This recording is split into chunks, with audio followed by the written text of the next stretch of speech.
It's the amazing Rico Brogna podcast with your host, Evan Roberts. It is a walk-off. Come from behind. Rico Brogna as the New York Mets rally against the Washington Nationals and dramatically tie the Nats in the eighth, win the game in the bottom of the 10th inning, defeat the Nationals 5-4 at an electric Citi Field. I was not in the building, but you could certainly feel it off of the television. Juan Soto's RBI double brought the house down. Pete Alonso's game-tying RBI single brought the house down. And then, it's the beauty of the Manfred man, right?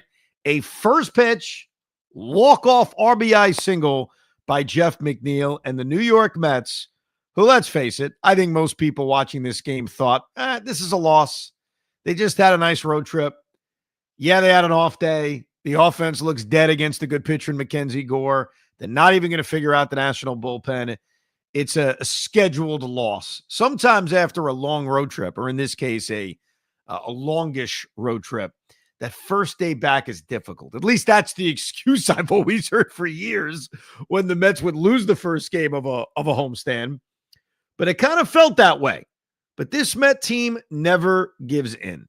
And honestly, watching this game, I can't tell you I thought they were going to come back and win, but I knew they were not going to go down meekly, even with 2 outs and nobody on in the eighth inning. Whether Starling Marte was going to get on base and extend that inning or not, I felt like they're going to make this interesting. They may lose, but they're going to make it interesting. And credit to Starling Marte. Let that be the first guy I mention and give major, major credit to. Because it's a 4-2 game. There's 2 outs and nobody on in the bottom of the eighth inning, and Starling Marte is behind in the count 0-2. And I'm thinking what you're thinking, what Gary Cohen is thinking, which is, hey, Starling, you've had a rough day. You're 0 for 3. And by rough day, I mean the results were bad. He was 0 for 3. But he actually had some pretty good at-bats. His strikeout in the third inning was a 9-pitch battle. He smoked one in the fifth inning that I thought had a chance to get out, went deep to left field. So it's not like he was miserable at 0 for 3, but he was 0 for 3, hadn't done anything yet. And behind in the count 0-2, we're all thinking the same thing. Starling, can you get on base? Can you at least give Juan Soto the opportunity to be a hero, to hit a game-tying home run against his former team? Could you at least give the middle of the order a chance? And Starling Marte behind in the count 0-2 against a pretty good lefty in Jose Ferrer, battles and works a walk. There's your turning point, ladies and gentlemen. There were a lot of other moments we're about to get to, but none of this happens, none of it, without a Starling Marte walk. Starling Marte's walk behind the count 0-2 in the bottom of the eighth inning was that underappreciated, underrated, but big-ass moment. Now, once he draws the walk, Juan Soto's got to do something. And behind in the count 0-2, he hits that line drive to right field, which I thought Robert Hassel was going to make a diving play on. Off the bat, in that split second, as you see that ball sinking, I thought Hassel was going to make a great play, and we were going to be frustrated that, Juan Soto hit the ball hard. What can you do? Hits it right out the right fielder. Inning is over. Boy, that sucks. Gave you a little hope. And it's going to go away. And luckily, it sank just enough. Hassel can't make the play, and it bounces up and behind him, which allowed Starling Marte to score from first base. It allowed Juan Soto to turn it into a double, and it set up a moment that I still can't believe happened. Usually here on the Rico Brogna, we bitch and we moan about decisions that Carlos Mendoza makes. Now, to be fair, if you're a first-time Rico listener or Rico watcher on the YouTube, we don't only kill Carlos Mendoza. We love Carlos Mendoza. Carlos has done a great job as manager of this team. But when you get in the weeds on the Mets, there are a lot of criticisms that one may face. I'd like to take a moment to just absolutely thank/destroy Davey Martinez, because you got to walk me through this one. When Juan Soto rips a RBI double to make it 4-3, and he's the tying run on second, and the batter is Pete Alonso, who is simply the hottest guy on the planet right now. He's driven in 15 runs in his last 6 games. And granted, the Nationals did a pretty good job on him in his first 3 at-bats. But nevertheless, despite 0 for 3, Pete Alonso is as hot as anybody in baseball. You have a base open. You have Brandon Nimmo and his 220 average, 230 average, if we're being fair, waiting on deck. How do you face Pete Alonso? Like, what could possibly be going through Davey Martinez's mind where he went after Pete? And to make matters worse, he not only goes after Pete, he goes to his closer, Kyle Finnegan, to get a 4-out save, which, tricky spot. If you walk Alonso and you allow Nimmo to come up, you don't have to go to Finnegan for a 4-out save because you could allow Ferrer to go lefty and get Brandon Nimmo out. So I'm sitting there. I'm live on the game now. I started the game a little bit late, getting the kids to sleep. Caught up about the 6th inning, which is fantastic. When you're about 40 minutes behind on a baseball game and you just skip the commercials, give it about 6-7 innings, you will catch up in no time. So I'm sitting there live with all of you. And when Davey Martinez goes out to bring in Finnegan and doesn't walk Pete Alonso, I'm like this with my hands. I'm not rubbing my hands together. Like, y'all, really? You're going to do this? You're really going to dance with the devil, Davey? You're going to dance with a guy who nobody's gotten out over the last few weeks? You're going to dance with a guy hitting over 300? You're going to dance with a guy who's got the most RBIs in the sport? There's not a man alive walking God's green earth with more RBIs this season than Pete Alonso, and you're going to face him? And you don't have to face him because there's a base open? So if we were doing, I don't know, the FP Santangelo, he was mostly an expo, but nevertheless, if we were doing the name your random Washington National or Montreal Expo that we would have a podcast named after, we'd probably spend the entire time bashing you, Davey Martinez. I bring it up and I merely say thank you.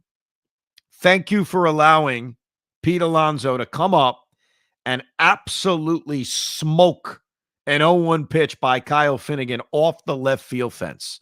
And unfortunately for Pete, he had 2 things going against him. Number 1, he hit the ball really hard. And number 2, he runs sometimes like he's got a piece of crap in his pants. And I love you, Pete. I run sometimes like I have a piece of crap in my pants. That forced, unfortunately, Pete Alonso to be thrown out at second base. Good job by James Wood. Made a hell of a throw. Unfortunately, Pete did get there. He just came off the base. So I guess it wasn't really him running like he's got the crap in his pants. It was more just the awkwardness of sliding off of second. Either way, out or not, Pete Alonso comes through with yet another monstrous hit. Remember last year? This guy never gets a big hit. This guy's never gotten a big hit. What pissed me off about last year is Pete didn't have a good year. He didn't get a lot of big hits last year. Nobody's denying that. But for whatever reason, that turned into Pete never gets big hits. He never, ever got big hits. And the truth was, he had gotten big hits. We always knew this was in him. At least the real ones did. You knew this was in him. And now Pete Alonso gets a big hit every single night. So Juan Soto, 0-2 pitch, line rip RBI double to make it a 1-run game. Pete Alonso, second pitch, RBI single to tie this game up. And from there, now Mendy's set up to use his high leverage relievers, namely Edwin Diaz, who barely broke a sweat pitching a 1-2-3 inning, striking out a couple of guys. Going to read Garrett in the 10th inning with the runner on second, Manfred Rule, but 2, 3, and 4 coming up. A rested Met bullpen, the high leverage part of the Met bullpen, and it allowed Jeff McNeil. I forget, Hoff, I think it was you. It was certainly not me. I think it was you, Hoff, who the other day on the Rico said, boy, Jeff McNeil never gets a big hit. Was that you? Or was that I don't think that was me. That might have been somebody else. Yeah, that was me. Oh. Cheers. Dude, that was unbelievable. First pitch, extra innings, first pitch. I mean, dude, he's been swinging the bat a lot better lately. He's somebody that I thought was disposable. Talk about trade deadline stuff. And at this point in time, there's other people that you're like, well, we can move on from them. We might need to keep Jeff McNeil. Oh, Pete Hoffman, you stepped right into my trap, sir. Yes, credit to Jeff McNeil. I think we all want to give Jeff credit. Hacks the first pitch against Cole Henry. Rips the game-winning RBI single. Gets doused with the Gatorade. He also had a big hit early in this game when this team was down 3-0. A two-out RBI single. Little blooper, but nevertheless an RBI single that got the Mets on the board. And Jeff's been red hot. I mean, Jeff had a great series in Colorado, specifically the last couple of games. So Jeff McNeil is playing really, really well. He deserves all the credit in the world for his performance. But I'd like to read you an email. And one thing I do appreciate is being held accountable. I want to be held accountable. Hoff wants to be held accountable. I certainly do this on the air on WFAN, where I will play old things we say to either have us admit we were wrong or double down and say I'm not wrong and here's why. So I'm a big believer in accountability, right or wrong, for whomever. So I want to read this email from Sean. Sean wrote this email on Monday. So this was not even in the midst of Jeff McNeil getting two more big hits, including the walk-off game-winning hit. Sean wanted to hold me accountable. He writes, I distinctly remember you saying that if Jeff McNeil ever starts playing well enough to make him tradable, you will beat the drum for him to be gone. Do you still think that way? I don't have an opinion. I just want to hear yours. The answer to that question, it's a great question because I have said that numerous times while Jeff has struggled or been injured or what have you during the offseason when I openly talked about, hey, my plan would involve trading Jeff McNeil. Obviously, you want to get something decent in return. You're not just going to give him away. And since he didn't have great value, I had no problem giving him away. So I have definitely been a big believer in dealing Jeff. And I have said on numerous occasions, punch me in the face if I back off just because he's hot. Well, I've got good news and I've got bad news. The good news is you're not going to have to punch me in the face. The bad news is it may not be a popular time to say this, but yes, I would trade Jeff McNeil in the right deal. Keyword in the right deal. Yeah, I would. I don't back off that. I know that may not be the popular thing to say with him being red hot, may not be the popular thing to say with him getting a game-winning hit, but I still believe what I've always said, which is Jeff is a nice player. He is a nice player. He has a value of playing multiple positions, but in the right deal. And that's the key. Like when you talk about trading somebody, it doesn't mean I'm just going to go to the corner, drop them off and say, I don't care what I get back. If you can get a useful piece, and that usually doesn't happen at the trade deadline. So this is very unlikely. Like usually if we're talking about trading a player like Jeff McNeil, that's an off-season move. But no, I stick with what I always said, Sean, which is in the right trade, I'd absolutely trade him. I appreciate that he's hot. I appreciate that he's played well. I love the fact that he has position versatility. I always have. I think trading him may be more challenging right now because he is the backup center fielder. So I think the roster would have to change in numerous ways if Jeff McNeil is traded. Put it this way. If the Red Sox are open to trading Jarren Duran or Rafael Devers, obviously Devers probably a little bit more unlikely than Duran, would I hesitate to include Jeff McNeil in a trade like that? Absolutely not. Obviously, that would fix the center field question I just laid out. But despite the way Jeff has played, no. I still would look at him if his value is up and be open to trading him. So I am standing by my word. The question is, will Pete Hoffman? I don't think I can right now. And the reason why is because here lies the question. I know you said he's a nice player, but if this is the real Jeff McNeil that we had from like, say, 2019, 2022, he has value. You know, the problem is he's been so lackluster. He's been all over the place. Right now, he's got 6 home runs. I'm not counting him as a home run hitter, but we're talking about a guy who he's found a swing. Is this like his Daniel Murphy year that maybe he's putting it all together all of a sudden? No. Oh, my God.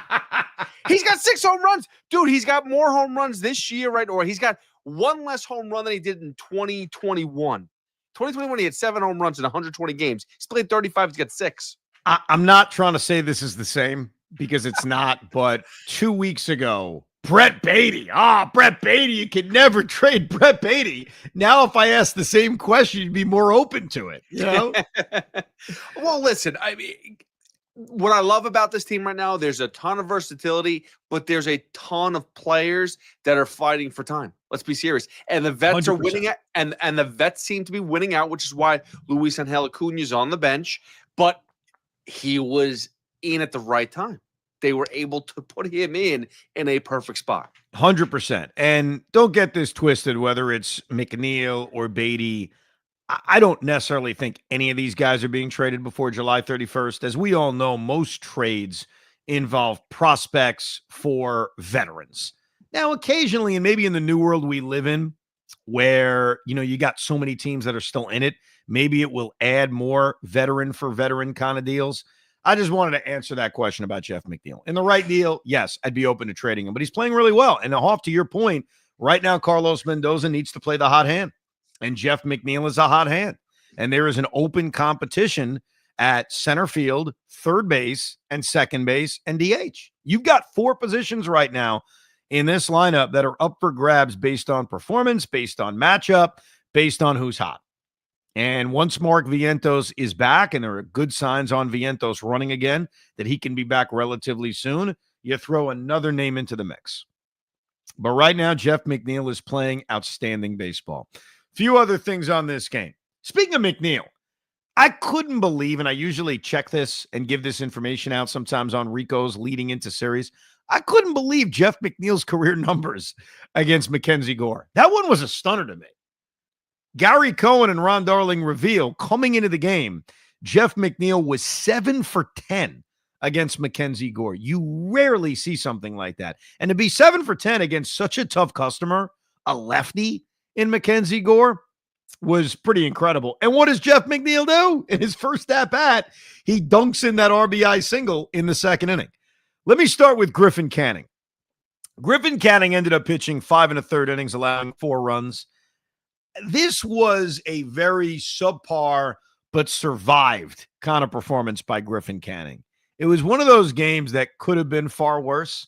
And so I give Canning a little bit of credit for avoiding it not becoming worse. And there was a break in there in the second inning when he gave up the RBI double to CJ Abrams. And for whatever reason, Ricky Gutierrez, the third base coach for the Nationals, decided to send home Jose Tena, and Juan Soto made a perfect throw. He's thrown out by a mile. So that was a big break for Griffin Canning, stealing an out. He also stole an out when he picked off James Wood to end the 5th inning. So he ends up getting 16 outs in this game. And there were 2 that effectively were stolen. But I thought what he did a good job of doing was at least keeping this team in the game. He gives up the 2 runs in the first inning on the home run to Nathaniel Lau, which was just an absolute bomb. By the way, I think the reason why I screw up Lowe and Lau is because I always think of Brandon Lau. But in this case, it is Nathaniel Lowe. We talked a lot about him during the offseason pod as a potential Pete Alonso replacement. Good thing that didn't happen. But we see Canning give up the absolute bomb to Nathaniel Lowe. He gives up that RBI double to CJ Abrams in the second inning, gets through the third, gets through the fourth, makes one more mistake to CJ Abrams, gets an out in the 6th inning. And then I thought Mendy's done a pretty good job for the most part handling his bullpen. I thought he took him out at the absolute right time. His pitch count was at 87.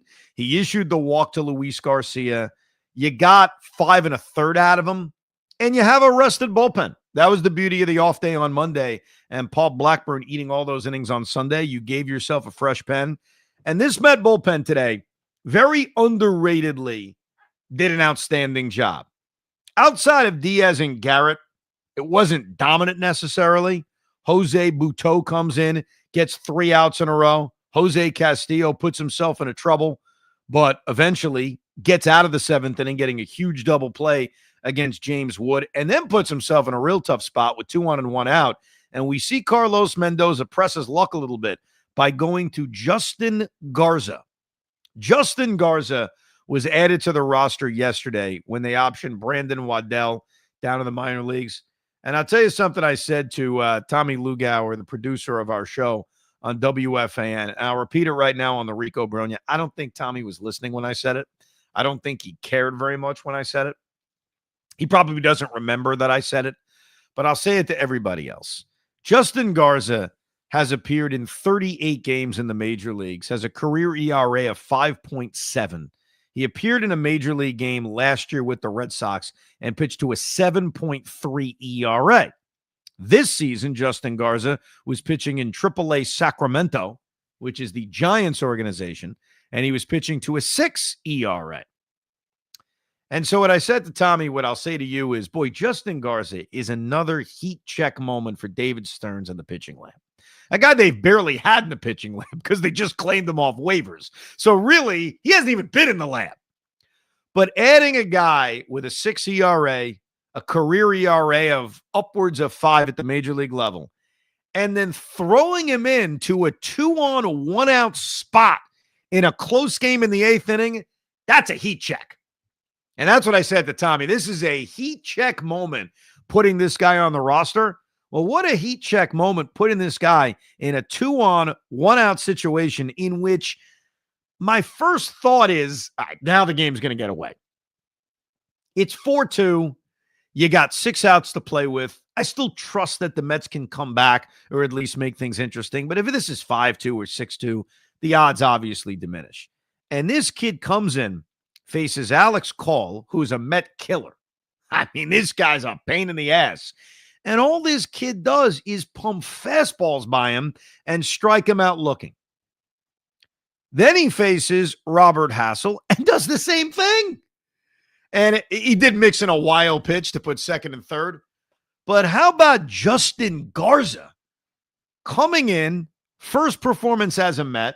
I just gave you the numbers, not good in the minor leagues. And he comes in and he strikes out back-to-back Nationals to keep the game at 4-2.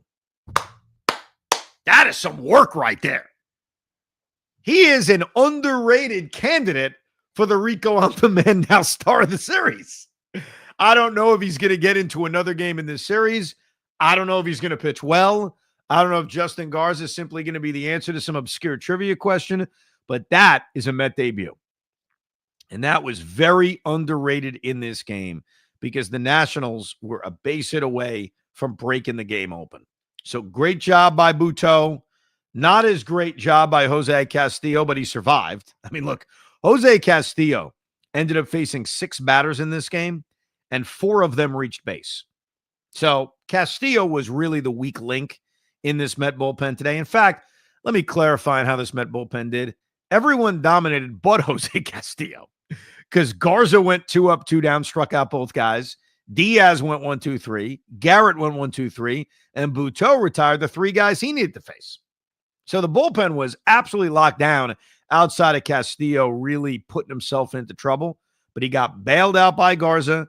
Then we see Diaz pitch the 9th, as we talked about. Garrett pitched the 10th inning.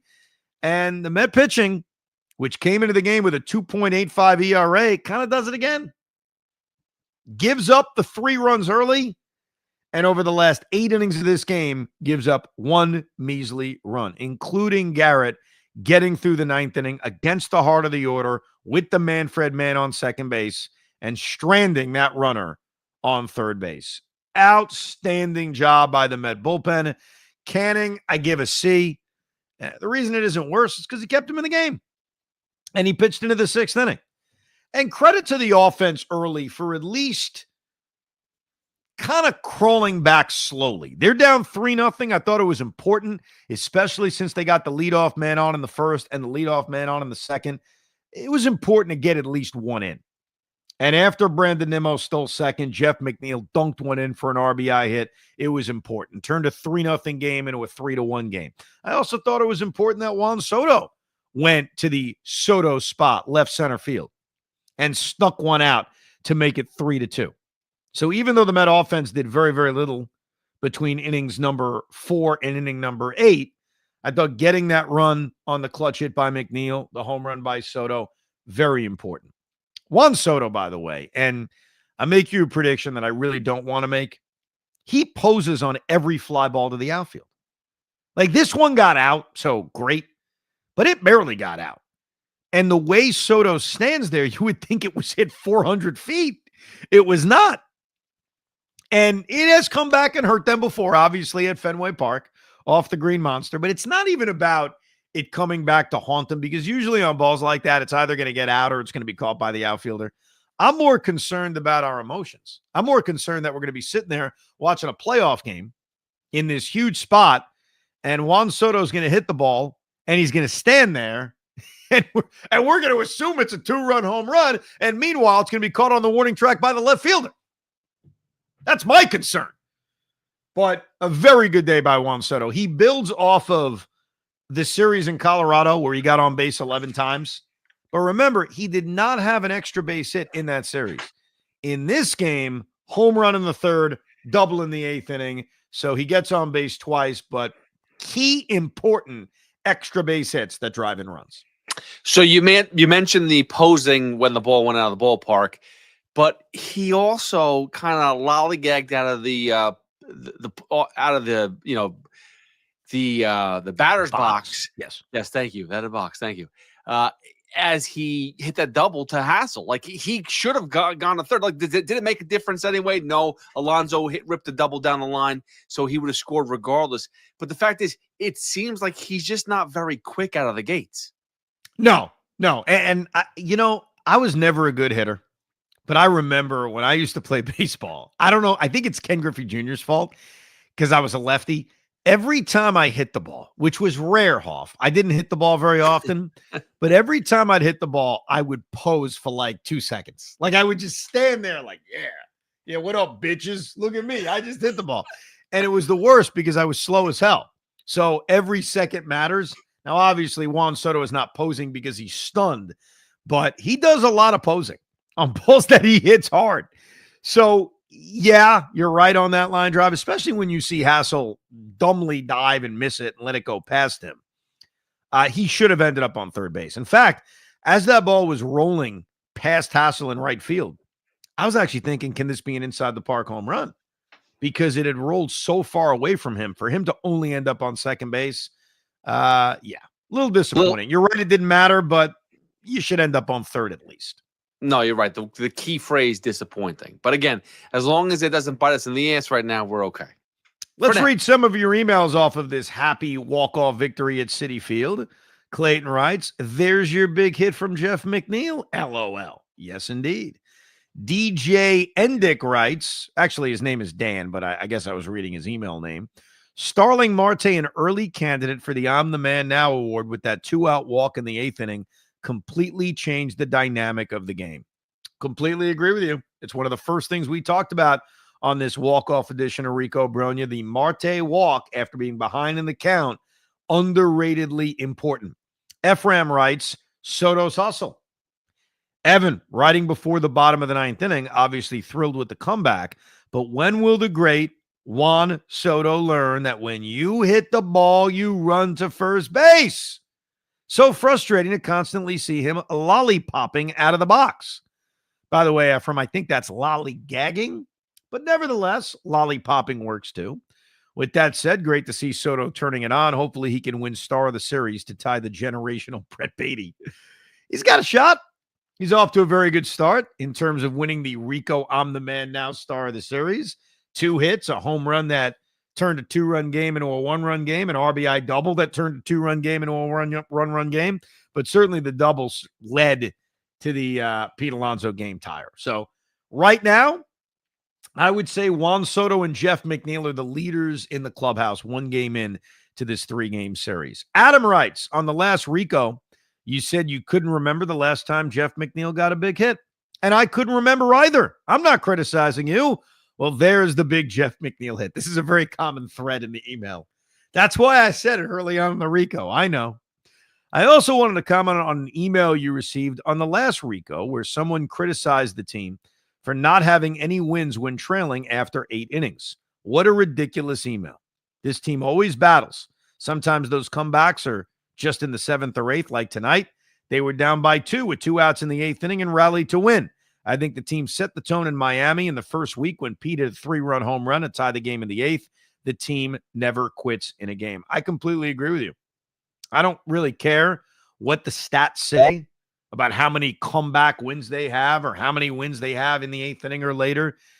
I watched this game and I felt like they were going to come back. Not necessarily win, but they were going to rally. They were not going to go down quietly. The team absolutely has a lot of fight. Ton of fight. And so I agree with you about that. Great win, though. Great win to start this series. We got 2 more against the Washington Nationals coming up. It's great to get a victory against Mackenzie Gore, even though it wasn't against Mackenzie Gore, but win a game in which Mackenzie Gore is on the mound. Very, very happy, Rico Brogna. I'll be in the building there on Wednesday, so I'm very excited. Hopefully there'll be some electricity and another victory. This team is now 25-7 at home. They are 43-24, 19 games above 500. And have opened up a 5-game lead in the National League East. So right now, cherish it. Cherish it. This team is winning. They're playing very good baseball. And I say cherish it because it'll flip at some point.